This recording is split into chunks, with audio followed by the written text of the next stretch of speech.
자, 장갈 기자, 일단은 상황이 이러니까 빨리 봉합해야 된다. 뭐 당내 여론이 좀 다수인 것 같아요. 현재까지 분위기를 보면. 근데 어제 오늘 나온 보도들 보면은 한 위원장하고 대통령이 만난다. 빨리 봉합할 거다. 아니다. 그렇지는 않다. 이렇게 좀 엇갈리는 것 같거든요. 한번 정리 좀 해볼까요? 네, 맞습니다. 지금 상황을 좀 빨리빨리 정리를 하기 위해서 한동훈 위원장과 대통령실 관계자가 먼저 만난 후에 그 추후에 윤 대통령과의 만남도 가능할 수 있다. 이런 보도가 나왔고요. 또 한편에서는 일각에서는 지금 오래전에 한동훈 위원장과 대통령실 관계자의 만남이 예정되어 있긴 하지만 이 약속이 미뤄졌다. 이런 보도도 있습니다. 지금 상황에서 회동을 하기는 조금 조심스럽다는 거죠. 현재까지는 당 내에서도 얘기가 지금 계속 다르게 나오고 있기 때문에 조금 더 지켜봐야 할 것 같습니다. 네, 지금 그래픽 쭉 보면은 뭐 만난다, 안 만난다 양쪽 얘기가 다릅니다. 이종근 실장님, 일단은 이런 국면에서 빨리 만나는 게 나을까요? 아니면 좀 뭐 다른 뭐 주변 사람들이 좀 분위기를 만들어 가서 좀 진정됐을 때 좀 만나는 게 나을까요? 어떨까요? 두 가지 경우 다 장단점이 있을 겁니다. 빨리 만나면 빨리 이 지금의 어떤 갈등 국면을 해소하는 측면이 될 수 있어요. 그런데 중요한 건 그 만남 자체로 이미 이제 민주당에서 제기하고 있는 여러 가지 어떤 또 비난의 어떤 대상이 될 수가 있거든요. 또 진정된 후에 만나는 것도 사실 장점이 있지만 그러나 갈등의 여지가 계속 또 계속 이어지고 있다는 어떤 생각도 드니까 개인적으로는 이 문제가 빨리 매듭이 지어져야 된다. 뭐 이 해석을 여러 가지를 하지 못하게끔 하려면 빨리 만날수록 좋죠. 당연히 좋고 또 민주당에 대해서도 이게 지금 이 국면이 사실은 또 전화위복의 계기도 될 것 같아요. 네. 왜냐하면 지금 민주당이 지금 비판하는 대목이 이거거든요. 대통령실에서 갓 나온 참모들이 여러 가지 어떤 뭐 험지가 아니라 여러 그런 이 좋은 어떤 그런 이 지역구를 찾아서 양지. 지금 하고 있거든요. 양지 뭐 이런 논란이 있는데 대통령실이 지금 시센 공천을 이렇게까지 막 생각하고 있구나라는 메시지가 만약에 이게 정착이 되면 아마도 그 누구도 쉽게 그렇게 내가 대통령실에서 1년 6개월 동안 일했어라는 이유만으로 지금 이 당에서 전략공천이라든지 혹은 험지가 아닌 양지만을 쫓을 수 없는 분위기가 점점 형성이 될 거예요. 그러니까 이건 뭐 장점도 있지만, 그러니까 단점도 있고 지금 여러 가지 어떤 문제도 있지만 이 위기가 도리어 전화벽이 될 가능성도 있습니다. 네. 어쨌든 그리고 이 지금 현재 분위기를 보면 분열은 곧 공멸한다. 뭐 이런 공감대는 좀 맞아 보입니다. 큰 흐름은 맞나 보이는데 장윤주 부위원장님, 일단은 윤 대통령하고 한 위원장 이런 분열은 공멸이다 이런 뜻에서 빨리 합칠 수 있을까요? 사실 지금 봉합을 하고자 하는 움직임도 분명히 보이기는 하거든요. 다만 이제 그러니까 두 분 사이의 신뢰가 훼손된 것만큼은 또 부인하기는 어려워 보입니다. 그렇다면 과연 정말로 진정한 의미의 봉합이 될 수 있을지에 대해서는 우리가 지난 대선 때 비슷한 사례가 있었던 거 다들 기억하실 겁니다.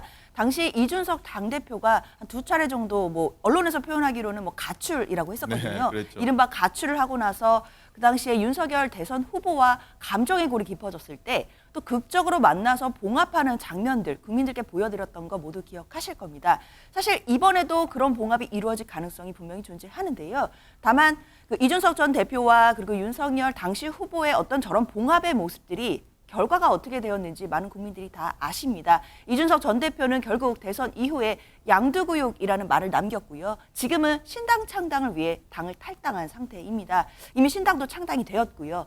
사실 그렇다면 한동훈 비대위원장 같이 이제 영리하시고 또 여러 가지로 판단을 많이 하시는 분께서는 이준석 전 대표의 사례도 보면서 나름대로의 고민을 할 것으로 보입니다. 이번에 봉합을 하더라도 이 봉합이 진정한 의미에서의 그런 갈등을 풀고 하는 봉합이 아니다라고 한다면 총선 이후에 본인의 정치적인 운명에 대해서도 걱정하지 않을 수 없다라고 저는 생각이 들고요. 그렇다면 한동훈 비대위원장으로서는 이번에 봉합이 단순히 총선에서 이기기 위한 봉합 말고 뭔가 윤석열 대통령과의 묵은 감정을 풀고 이 모든 오해를 풀 수 있는 그런 진정한 의미의 봉합이 되어야 될 텐데 그러려면 윤석열 대통령 입장에서 봤을 때 한동훈 비대위원장이 신뢰를 회복하기 위한 노력을 해야 될 것이다. 저는 그렇게 생각합니다. 네, 한번 한동훈 위원장 행보도 한번 지켜봐야 되겠습니다.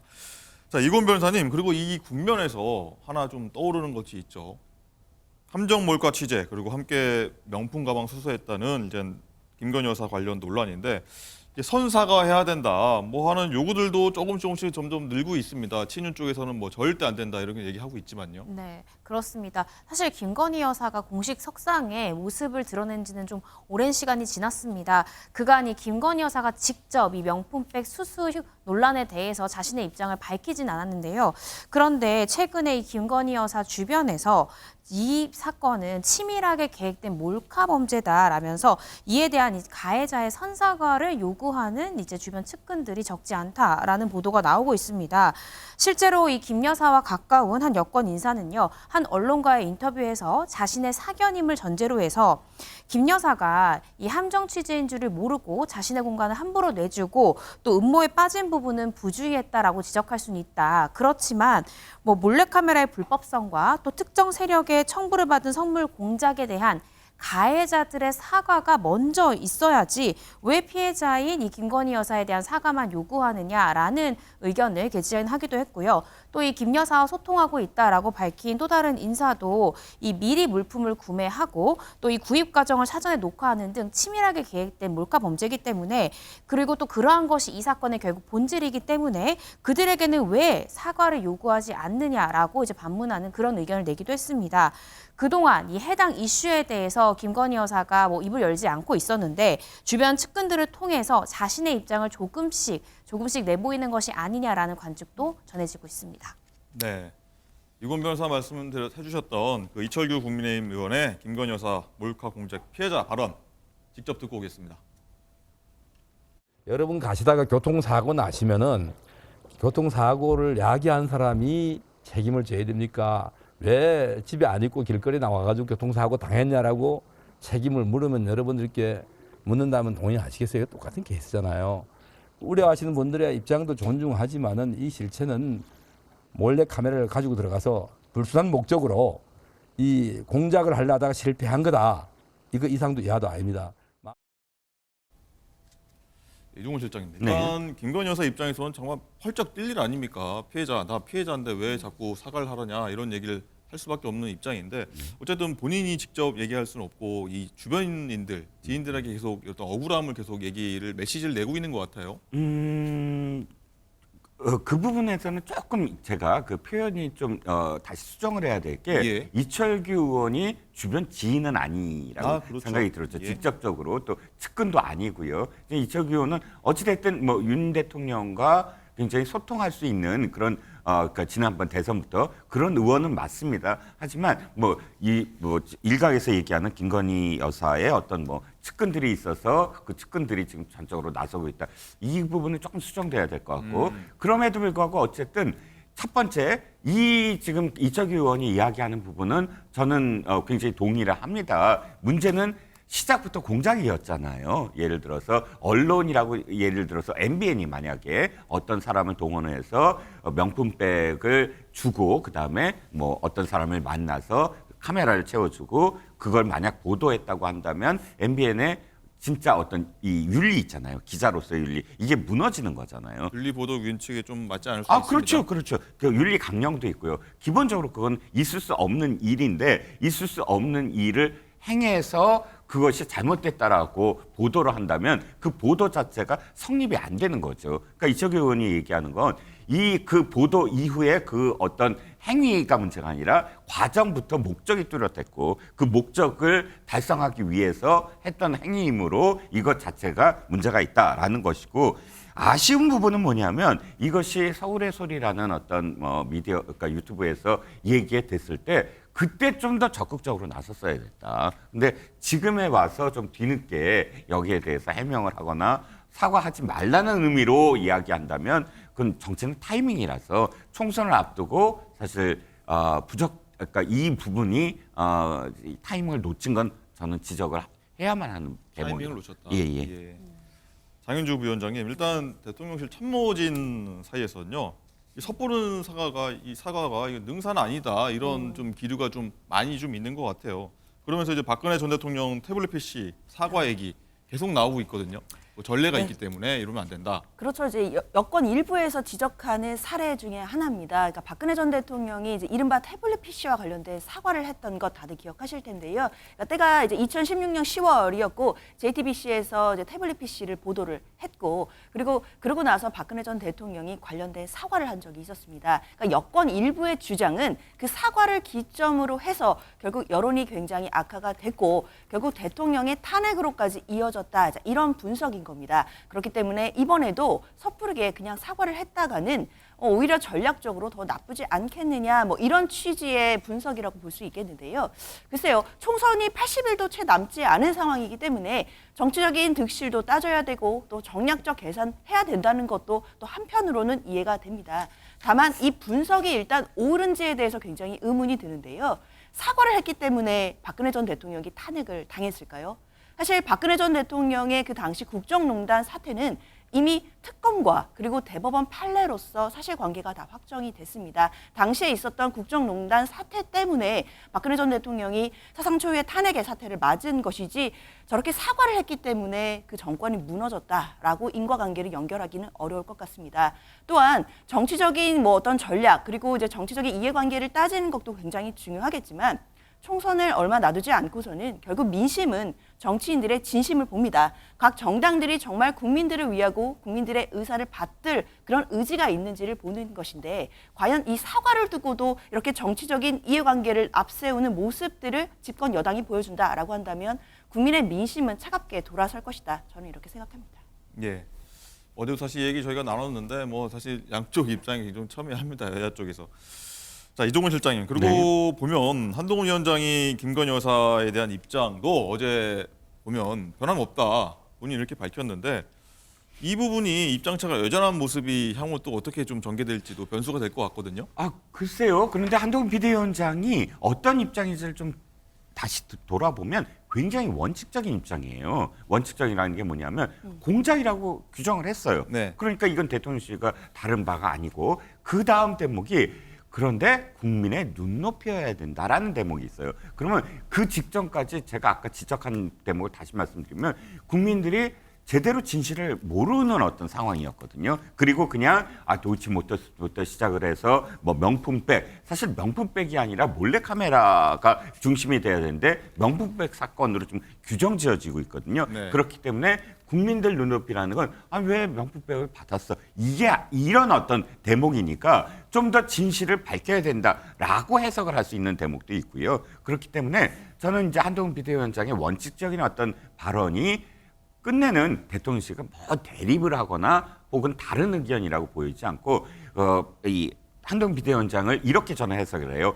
좀 더 국민들 눈높이에 맞춰서 납득이 갈 수 있도록 해석하게 만들어줘야 된다. 진실을 좀 더 뚜렷하게 이야기해줘야 되고 다만 그때 제대로 이렇게 적극적으로 밝히지 못한 것에 대해서는 유감이다. 이런 정도의 사실 연착륙이 저는 가능한 대목이라고 네. 생각을 하거든요. 그러니까 이걸 자꾸 대립 국면으로 놓으려고 하는 건 사실상 이제 당내나 혹은 당외에서 이 부분에 그렇게 해서 자신들의 어떤 뭐랄까 정치적 입지를 좀 더 좋게 만들려는 해석에 불과하다라는 생각도 듭니다. 알겠습니다. 자, 얘기도 해볼게요. 장가 기자. 이 윤 대통령과 한 위원장의 인연이 굉장히 깊지 않습니까? 20여 년 됐다고 하는데 네. 아까 얘기했지만 윤 대통령이 눈에 넣어도 안 할 후배라고 한 위원장한테 언급을 했는데 자, 그래서 이 왜 두 사람이 왜 이렇게 됐느냐 20년 인연이 뭐 이런 얘기도 계속 나오고 있어요. 그렇습니다. 두 사람의 20년 인연을 한번 되돌아보자면 두 사람 모두 서울대학교 법학대를 나오긴 했지만 13년 차 선후배입니다. 두 사람이 처음 만난 건 2004년 한나라당 차떼기 수사 때인데요. 이후 박근혜 정부 국정농단 사건 특별검사팀에서 호흡을 맞췄고요. 문재인 정부 때 조국 전 법무부 장관 일가 수사를 함께 하면서 경랑에 빠지기도 했습니다. 한동훈 위원장이 당시 부산고검 차장으로 좌천이 됐었죠. 하지만 윤 대통령이 이후 대선에서 승리를 하면서 2022년 4월 한동훈 위원장을 법무부 장관 후보자로 발탁을 하면서 다시 두 사람이 의기투합했는데요. 그간의 인연과 두 사람의 발언까지 함께 들어보시죠. 한동훈은 대한민국 사람들이 다 알만한 사람들은 다 윤석열 라인이다, 윤석열 사단이라고 생각합니다. 한동훈 검사가 잘못했으면 제가 그걸 어떻게 비호를 합니까? 그리고 그 후에 지금까지 뭐 나온 거 있습니까? 저는 한번 되묻고 싶습니다. 예? 아니 제가 막았습니까? 저는 이미 아니 그러니까 아니 제가 지금 비호하는 것이 아니라 그게 어떻게 비호입니까? 저는 지휘권이 배제돼가지고 라인이라뇨. 제가 한동훈 검사를 비호할 능력도 없고요. 한동훈 후보자는 20여 년간 법무부와 검찰의 주요 요직을 두루 거쳤고 수사와 재판, 검찰 제도, 법무 행정 분야의 전문성을 쌓아왔습니다. 절대 파격 인사는 아니라고 생각합니다. 네, 쭉 인연 한번 보셨고 말들도 들어보셨는데 이렇게 끈끈했던 두 사람인데 윤 대통령이 한 위원장에 대한 지지와 신뢰 철회했다 이런 보도도 나왔었지 않습니까? 그만큼 화가 많이 났던 건데 이게 봉합이 될 것이냐, 잘 다시 이제 관계 회복할 수 있을 거냐에 완전 관심인 거예요. 그러니까 한동훈 검사를 법무부 장관에 기용하고 또 뭐 기용은 아니지만 자신이 임명하지는 않았지만 비대위원장까지 된 가장 큰 이유가 한동훈 지금 비대위원장의 사람 됨됨이야 그리고 옳다고 생각하는 것을 끝까지 관철시킨 그런 이 전력을 그 누구보다 윤석열 대통령이 알고 있기 때문이 아니냐 우린 그렇게 생각을 해왔잖아요.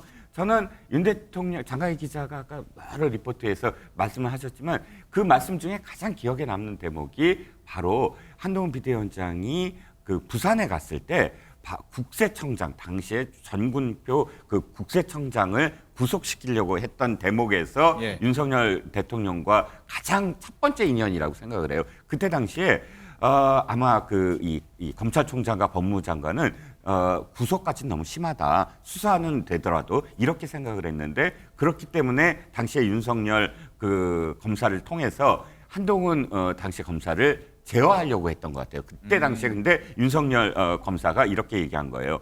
저는 한동훈 검사가 하는 일이 맞다고 생각합니다. 저는 나서지 않겠습니다. 그 대목에서 바로 정군표 그 국세청장을 끝내 구속시킬 수 있는 그런 그 케이스가 됐거든요. 네. 그때 윤석열 대통령이 당시에 무슨 생각을 했겠느냐고 제가 유출한다면 이 후배가 하는 일은 사실 옳은 일이야. 내가 개입을 해서 거기에 대해서 어떤 이 옳은 일을 다른 일로 그런 일로 만들어서는 안 돼라는 그런 믿음이 있었기 때문이다라고 생각을 한다면 지금 그 믿음 하에서 사실은 이 양자의 어떤 관계가 계속 되어야 된다. 그 믿음을 알기 때문에 또 이 윤 대통령이 이 당무 개입이라든지 혹은 이 당의 어떤 사적인 어떤 감정으로 누구를 내리꽂거나 하지 않을 거다라는 그런 생각으로 사실 한동훈 비대위원장에 대한 기대가 지금까지 있어 오지 않았습니까? 네. 그러니까 어찌됐든 지지를 철회했다라고 언론에서 나오지만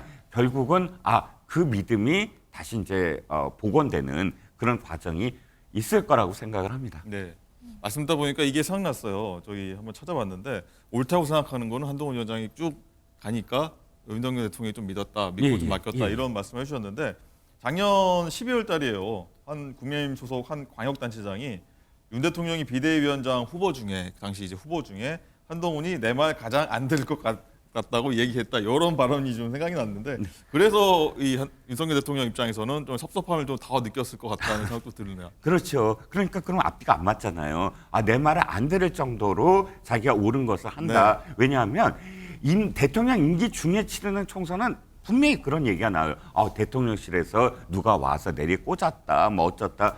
사실 민주당도 마찬가지였어요. 21대 총선에서 양정철, 그러니까 삼철 중에 한 사람이 양정철 씨잖아요. 민주연구원장으로 부임을 하고 그 다음에 그 이전보다 진짜 많은 사람들이 공천에 뛰어들어요. 당시에 이 문재인 대통령 참모들이라고 하는 사람들이. 근데 양정철 원장이 그것을 잘 연착륙시켰거든요. 그러니까 지금도 어쨌든 한동훈 비대위원장이 그런 역할을 사실 기대했다면 지금의 어떤 지지를 철회한다 이것이 잘못돼서 그럼 사천하려고 그럼 생각을 했냐 이렇게 비난이 될 수가 있다고 생각을 해요. 네.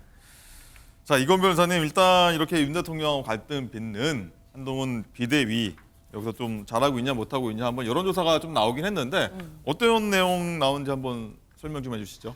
네, 국민 10명 중에 4명 정도가요. 이 한동훈 비대위원장 출범 한 달에 대해서 긍정적인 평가를 내렸습니다. 사실 이 수치는요. 이 30%대 중반에 머물렀던 이 윤 대통령의 국정운영 긍정평가보다도 더 높은 수치를 보여주고 있는데요. 네. 여론조사 내용을 좀 더 살펴보면 20일부터 21일 이 양일간 만 18세 이상 전국 성인 남녀 1,015명을 대상으로 실시한 이 선거 및 사회연한 117차 정기 여론조사 결과입니다. 여기에 따르면 전체 응답자의 41.8%가 이 한 비대위원장의 취임 한 달에 대해 긍정평가를 내렸고요. 그 긍정평가 내린 것 중에 매우 잘하고 있다가 30.2%, 대체로 잘하고 있다가 11.6%를 기록했습니다. 네. 뭐 좀 의미 있는 수치일 것 같기도 하고.